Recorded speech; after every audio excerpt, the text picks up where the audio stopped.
Hello friends, welcome to Lukman IAS. Today we are going to have the Hindu analysis of 21st May 2021. Let us see which are the important articles from today's The Hindu newspaper relevant to our examination. Yes, we have categorized them for men's related syllabus and for a prelims related syllabus.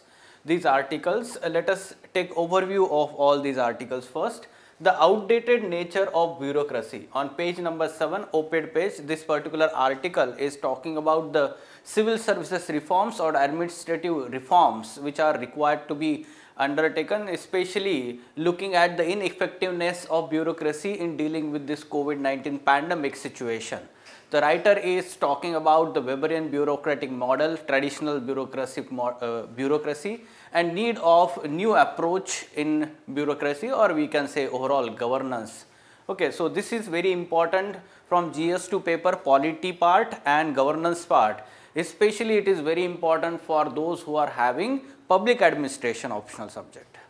Next, the fault line of poor health infrastructure.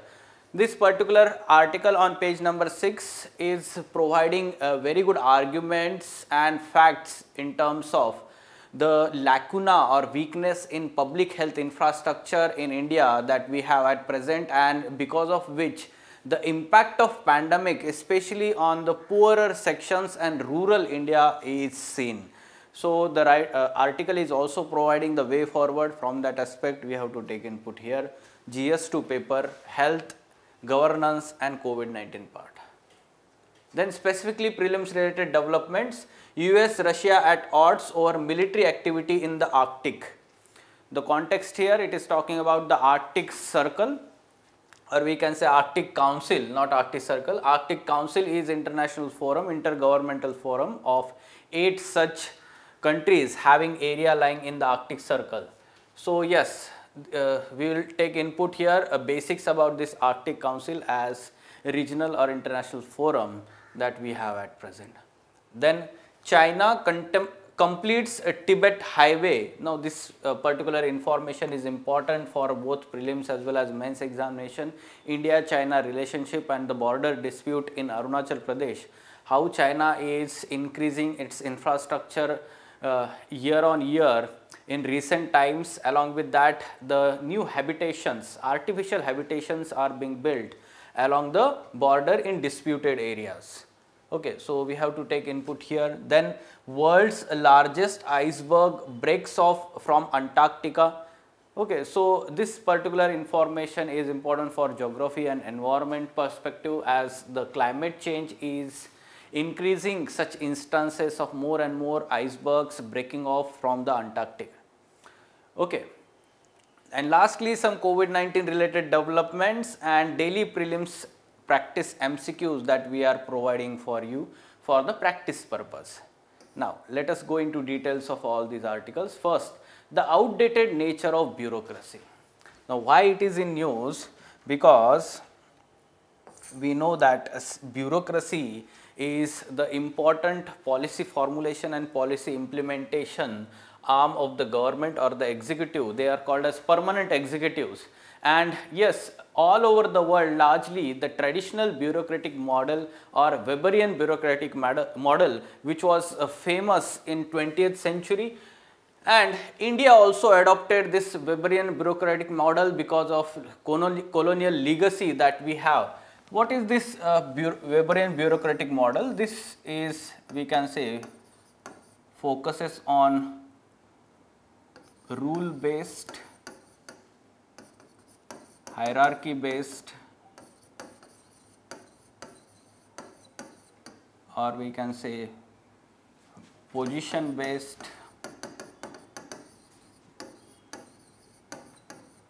focus on generalist over specialist. All these are there, and then it is also called as sometimes legal rational bureaucracy. It does not give importance to the emotional aspect, it only focuses on rules. It has some kind of importance to the values like neutrality, principle of neutrality and anonymity. All these are the important characteristics of Weberian bureaucracy. and such kind of bureaucratic model is not suitable, especially for country like India, which is continuously going through the transition, which requires some kind of proactiveness from on behalf of bureaucracy or the civil services, and especially we have some kind of socio-economic inequality in India, and therefore such kind of bureaucratic attitude, complacency, my-baap culture is not good for development purpose, governance purpose. Let us try to understand what the article is talking about. Yes, bureaucracy, Weberian bureaucracy still prefers generalist over specialist. Now, why the writer is giving this aspect here, that at present time to deal with this pandemic, bureaucracy is focusing on generalist and the specialist are working under the generalist. This is the traditional Weberian bureaucratic model, and we have also adopted this. However, the specialist at present, the health experts, they should be the decision makers. However, at present the administrative services, civil servants, they are being the decision makers and the health experts are working under them. And this is to some extent leading to ineffectiveness in dealing with the COVID-19 pandemic on behalf of administration. So yes, healthcare professionals who are specialists have been made to work under generalist officers, and policy options have been left to generalists when they should be in the hands of specialists. Now, why such particular provision is given, or why the preference is given to the specialists as the leaders? Because it is considered that generalists provide broader perspective compared to specialists. That is why you can see that in India also, most of the departments and organizations, public sector, let us say institutes, they are headed by IAS officers, okay, generalist and not specialist. This is also, there is a generalist specialist debate very famous in public administration subject, optional subject. Yes, we will not go into details of that, but the justification which is given for the preference to generalist over specialist is that they have some kind of broad perspective, and that is why good decisions are taken. However, traditional bureaucracy is still stuck with leadership of position over leadership of function. That means the position is given more importance than the function. So basically it is not having some kind of, let us say, role based bureaucracy.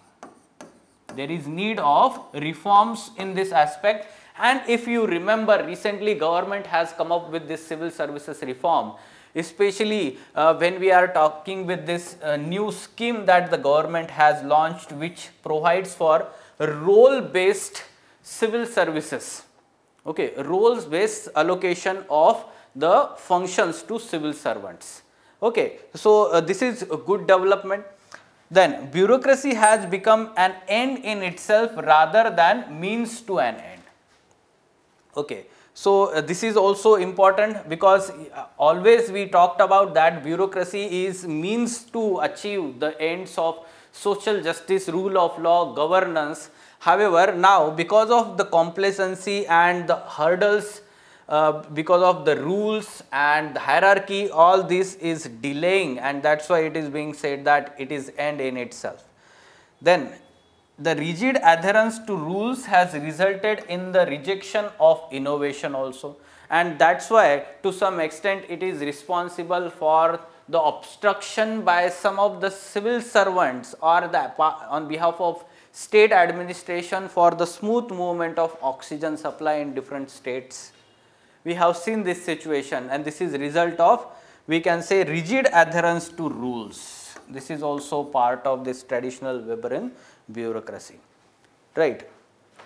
So yes, here you can mention about this Mission Karma Yogi. You need to remember the name of the scheme. I forgot to mention this. Mission Karma Yogi, this is recently launched as a civil services reform. This focuses on role based allocations of functions. For that purpose, the skill training is also given to the civil services. So to some extent this is good development, Mission Karma Yogi, fine. Along with that, we have to also understand whatever the solution that was proposed, especially during 1990s and the last 2 decades, that there is need of new public management in India as a replacement to this bureaucratic model or Weberian bureaucratic model. So, this new public management, yes, those who are having public administration optional subject, they may be knowing about this. Yes, it focuses on giving more role to the private sector or promotes privatization and focuses on managerial techniques of the private sector as an effective tool for improvements in public service delivery and governance. To some extent, it has led to some reforms. For example, we see citizen charter, e-governance, all these to some extent are the result of this new public management. Some kind of professionalism is being brought in the civil services. However, this is not the pinnacle, or we can say the ultimate solution, at least for India. Why? Because there is wide social and economic inequality and the regional variations in the development in the country. So, yes, the traditional bureaucracy or the bureaucracy cannot abdicate its responsibility to provide the public services, especially to the poor people, only because of, let us say, lack of economic aspects, right. So, to some extent this is not the solution. We have seen during COVID-19 pandemic that private sector has also failed in public service delivery. Private sector, some of the private hospitals and companies have focused on profit even during such pandemic times. So, that is why this is not appropriate model of governance according to writer here. Writer is providing a very good solution that we need to move towards a model, a new governance model based on collaborative governance, Now, what collaborative governance is talking about? The collaboration between different stakeholders in the governance. Okay, what are the different stakeholders in the governance? You can also draw here.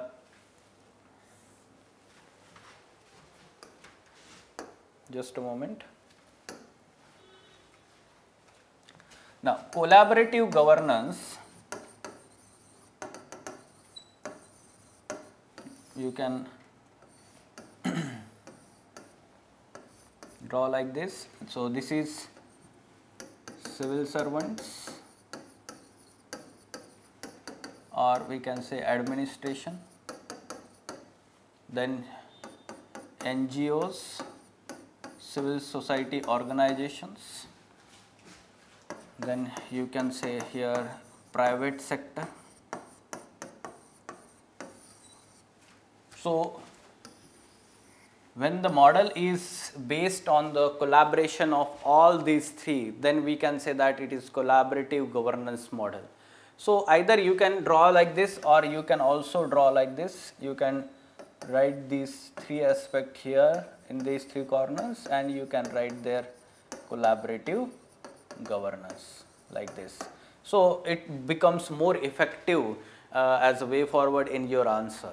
Okay. So, try to use such kind of tree charts or diagrams also in your answers.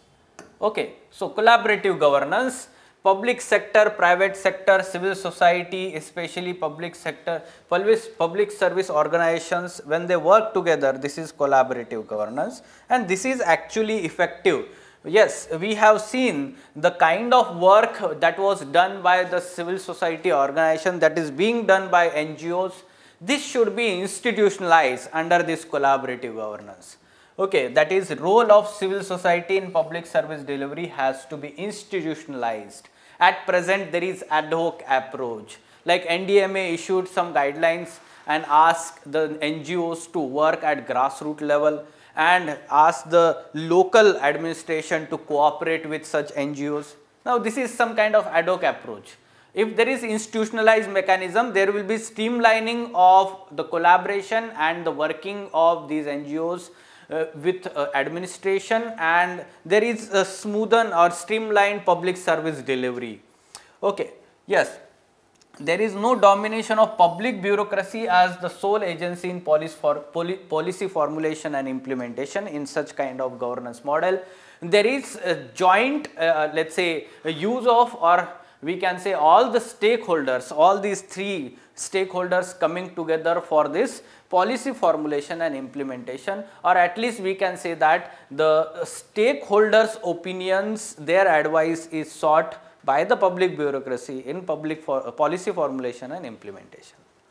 Then a network of social actors and private players would take responsibility in various aspects of governance, with public bureaucracy steering in the ship rather than rowing it. Now, very famous statement, especially in, and it is also used in NPM aspect, the bureaucracy being the steering of the ship rather than rowing it. Earlier what used to happen, especially before 1990s, the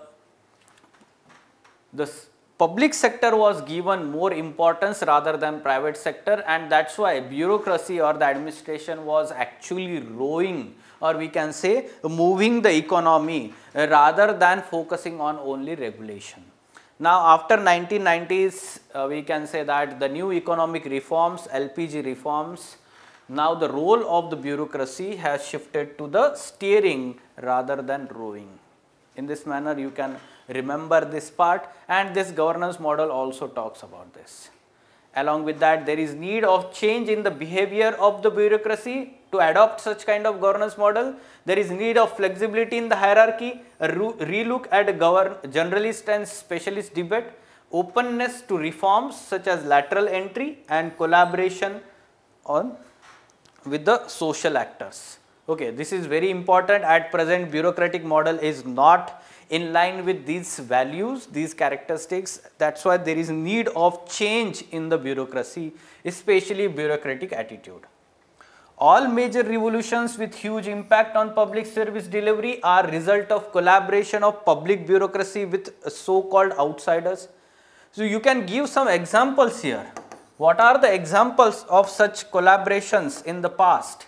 For example, let me tell you the examples of such collaborations. You can write them in essay or public administration optional or even GS2 paper. Yes, Green Revolution.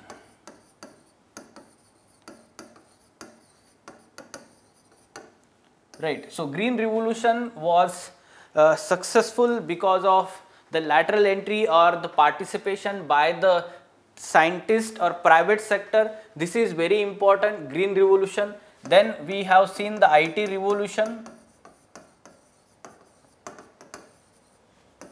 Sam Pitroda.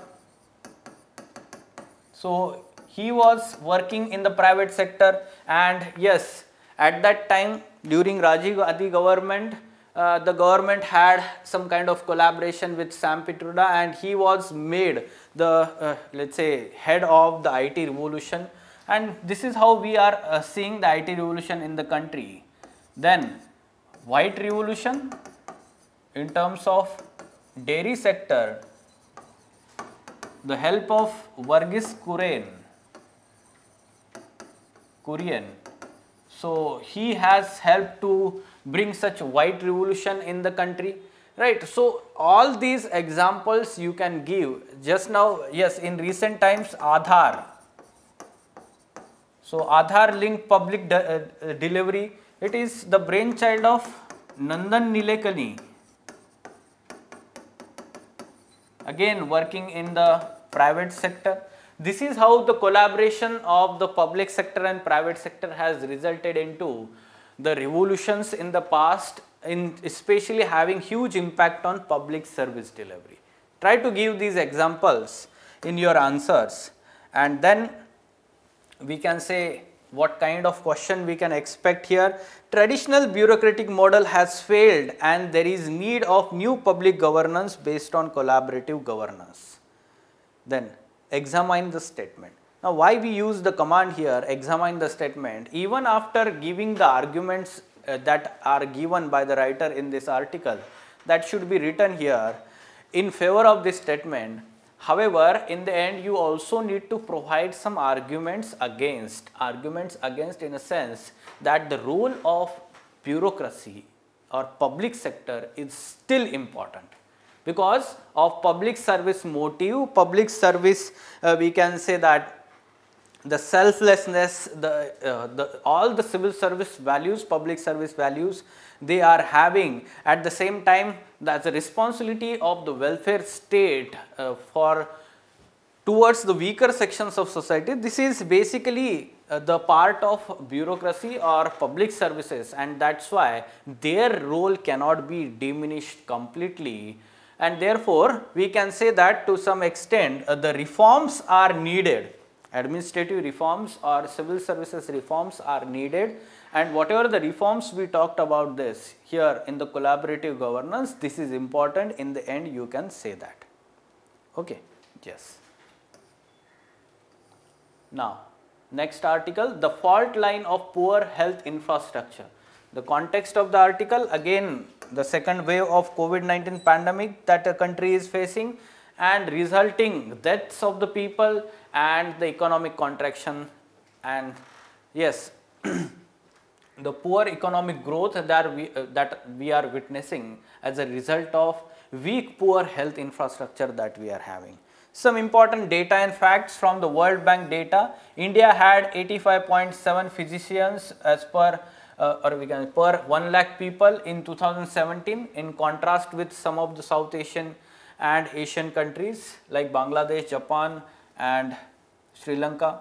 23 beds per 1 lakh people in contrast to around 80 in Bangladesh, 415 in Sri Lanka. This is how the numbers are there for nurses and midwives also. So, to some extent we can see the weak public health infrastructure as well as the number of, or we can say this is also the infrastructure, material infrastructure, material resources we can say, or human resources also. Okay, human resources also. So, basically we can say the reason here is stagnant public health expenditure. It was around 1% of GDP in 2013-14, now it has increased up to 1.28% in 2017-18. So, this is very poor. We need to target this to at least 2.5 to 3% of GDP. Okay. So, this is very important. At present, very less public health expenditure is happening. Health is state subject in India and state spending constitutes 68.6% of all the government health expenditure. However, the central government still has control over the important research institutes, technical institutes like ICMR is there, right? Many such research institutes and labs are there of the central government. State government is lacking such kind of expertise, technical expertise. The second aspect, during this COVID-19 pandemic, the central government had collected different funds like PM CARES fund is there. However, the states are lacking such financial resources. At the same time, we have to understand that the states differ in great deal in terms of fiscal space to deal with the pandemic.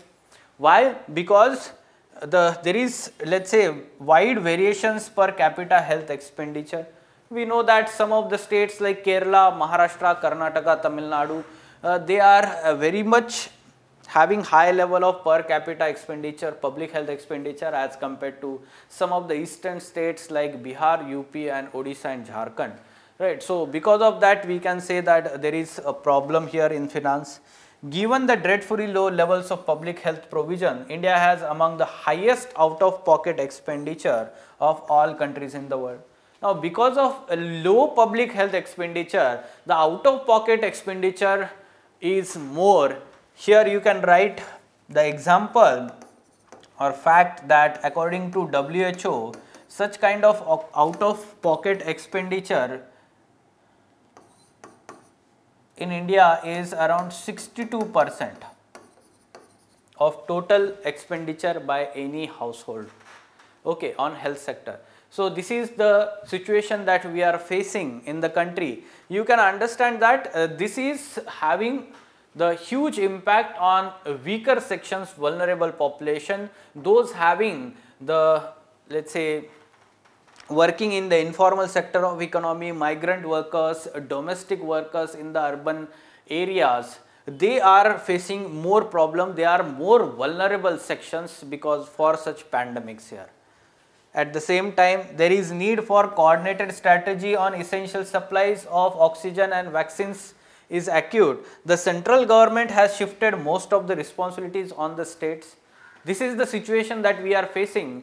Now, states are already lacking the fiscal space. There is some kind of lack of public health expenditure or overall infrastructure, and in that more responsibilities are being given by the central government to states. For example, procurement of these vaccines, supplies of oxygen, we have seen this in last 1 or 2 months, and this is problematic.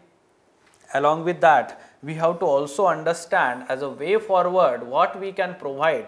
The writer is saying that the central government is more appropriately positioned to buy these vaccines in the international market or from domestic manufacturers, because the cost involved is more and the central government is having more bargaining power. For example, the similar let us say kind of thing happened in European Union. European Union bought the vaccines for all its members and later on distributed on equitable basis on the basis of its population. The same thing can be done in India by the central government, and the vaccines can be distributed among the states according to the need here on equitable basis, right. So, yes, the first way forward. Another benefit of central coordination is that distribution of the constrained resources like medical supplies, financial resources, vaccines can internalize existing disparities in health infrastructure across states, because central government know which state is well positioned, which state is not, and the weaker state should be given more importance by the central government while providing such resources in health sector.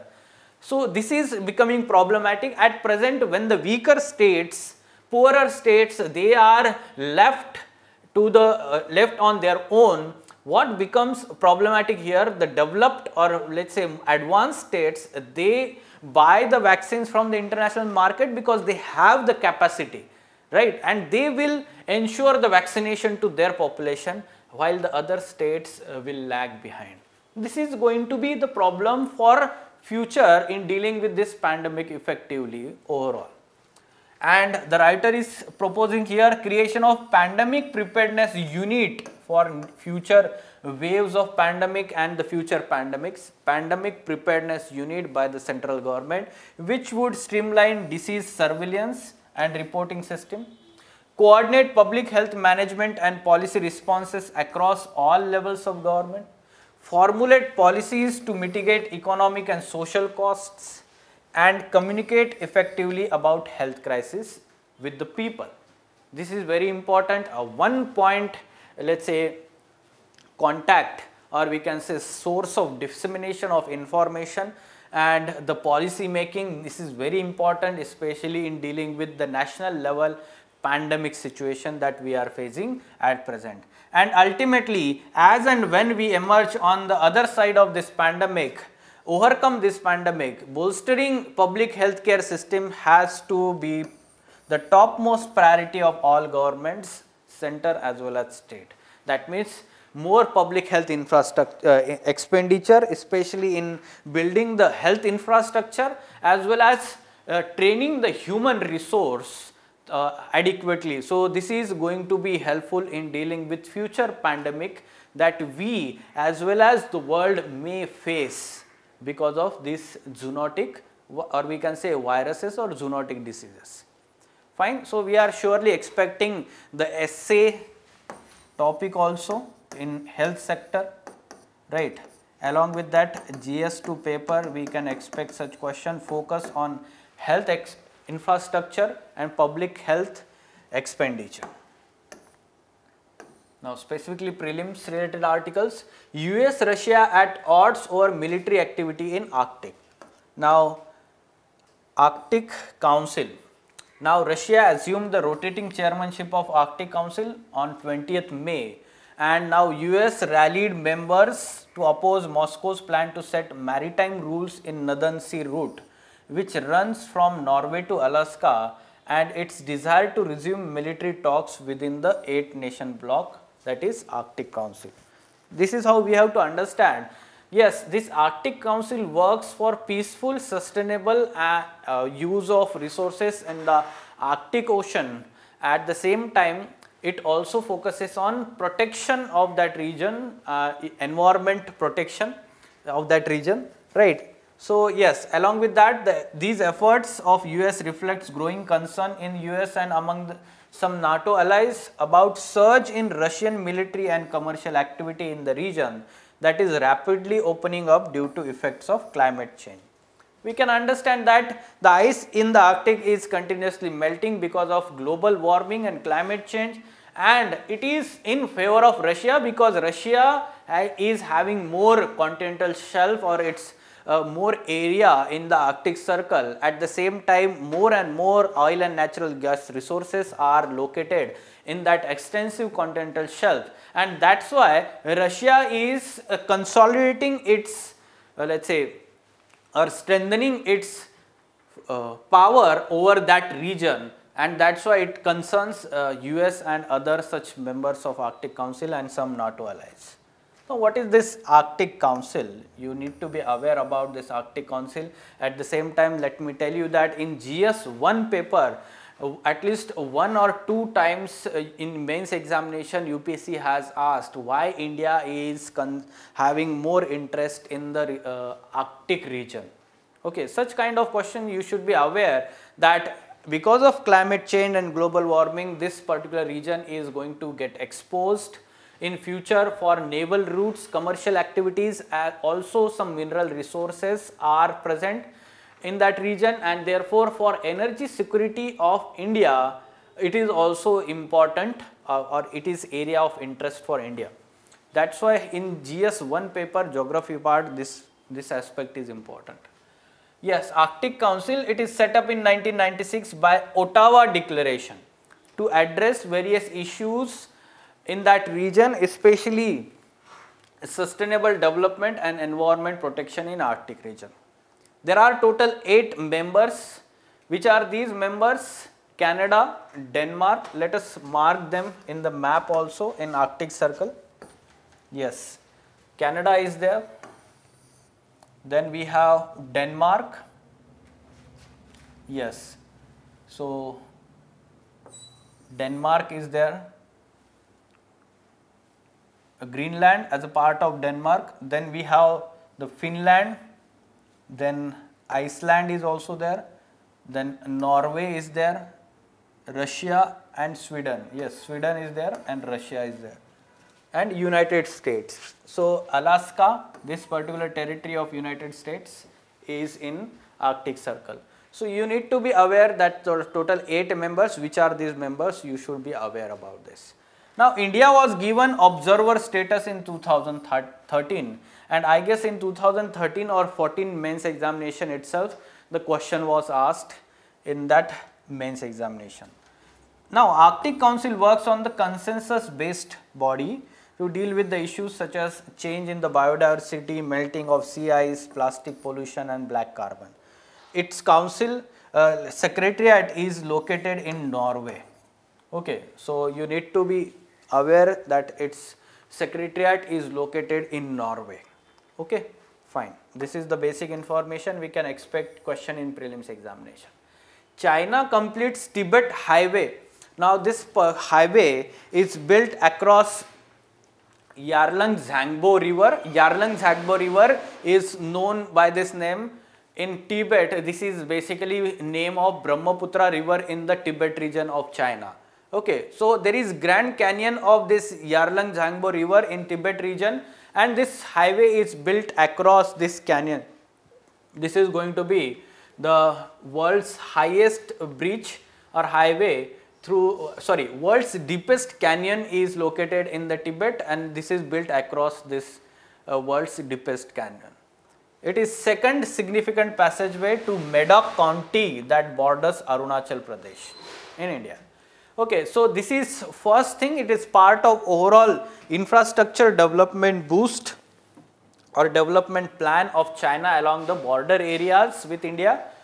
So such kind of infrastructure is built in the western sector as well in eastern sector along the Arunachal Pradesh. the new kind of developments that are happening along with such kind of infrastructure building, the artificial habitations are being built, human habitations are being built across the or along the disputed borders, or we can say boundaries of these two countries. We have seen that on 18 January 2021, a village built 4 to 5 kilometers into what India sees as its own territory in Arunachal Pradesh was seen via satellite images. Okay, so such kind of development is happening, yes, on the land that is claimed by Bhutan also, India also. Such aggressive let us say developments along the border areas are again problematic. Looking at the last 1 year, we faced the tense relations between India and China. The kind of standoff happened along the LAC in eastern sector of Ladakh region. Sorry, western sector in Ladakh region. Fine. So, this development you need to remember. Name of Brahmaputra river, Yarlung Zangbo in Tibet region. When it enters from Namcha Barwa, let us say mountain, or that syncline, geosyncline or syncline is there, or we can say that from that region it enters into India, and then it is known as Brahmaputra river. Next, world's largest iceberg breaks off. Now, this iceberg is named as A76. This largest block broken off from western Antarctic into Weddell Sea, becoming the largest iceberg in the world, named A76. Okay. So, though some scientists say that it is because of the climate change that we are having, some scientists say that it appeared to be part of natural polar cycle. Okay. So, that means the ice during winter, its area increases, and in summer what happens is there is melting of ice and breaking of such ice blocks as icebergs. What are icebergs? Iceberg form when hunks of ice break off from ice shelves or glaciers and begins to float in open water. You can see this is the Antarctic region on the southern side, and this particular block is broken off, and now this is going to float in the Weddell Sea near Antarctic. Okay, it is having this block, iceberg is having area of 4,320 square kilometer. This is the largest ice block that has been broken from Antarctica. Okay, so you need to remember Weddell Sea also, it is near Antarctic. Okay, fine. Some COVID-19 related developments. Union government has asked states to declare mucormycosis, the fungal infection being reported in COVID-19 patient, as epidemic. It would lead to health facilities screening for it and reporting all such cases to the government. That's why central government is asking states to declare. One such state in recently, first Rajasthan became such state to declare this as pandemic. Okay, sorry, epidemic, not pandemic, epidemic. Okay. Yes, mucormycosis. Then aerosols can be carried in the air for up to 10 meter, and improving ventilation of indoor spaces will reduce the transmission. The government advisory on stopping spread of COVID-19 said. Okay, so yes, we have seen the spread of this virus through the aerosols, and these aerosols can be carried in the air for up to 10 meters. And therefore, when there is good ventilation in the room, then there are less chances of infection as these aerosols are spread away, right. So, yes, in earlier lectures itself we talked about everything about this mucormycosis. The Hindu analysis of 16th May 2021, you can refer to this The Hindu analysis. On FAQ page of Sunday's newspaper, there was everything about mucormycosis. You can refer to that. Also, you can refer to this particular document to know about everything about this mucormycosis. Okay. Some practice prelims MCQs, especially on the Arctic Council as intergovernmental forum. We have framed some practice MCQs like this one, and yes, such kind of questions like UPSC has already asked such kind of question related to G20 members. So we need to remember the names of member states for these international forums, intergovernmental forums, especially those at least having less members than 20. Okay. So yes, you can download this document from the description of this video. In the description we have provided download link for this PDF. Along with that, we are also providing the detailed explanation of all these MCQs, and other practice MCQs are provided on our Telegram channel. So the link to join that Telegram channel is provided in the description of this video. Along with that, some other important videos on day-to-day basis for your preparation that will be helpful for your preparation for prelims as well as mains examination are being posted on daily basis on the Telegram channel. So that's why it is advisable that you join the Telegram channel of Lukman IAS. Okay, so yes, these were important articles from today's The Hindu newspaper. Lukman IAS has come up with the test series for ethics paper especially, then polity paper, then public administration optional, essay paper, and overall GS paper also. To know more about this test series, you can contact Lukman IAS.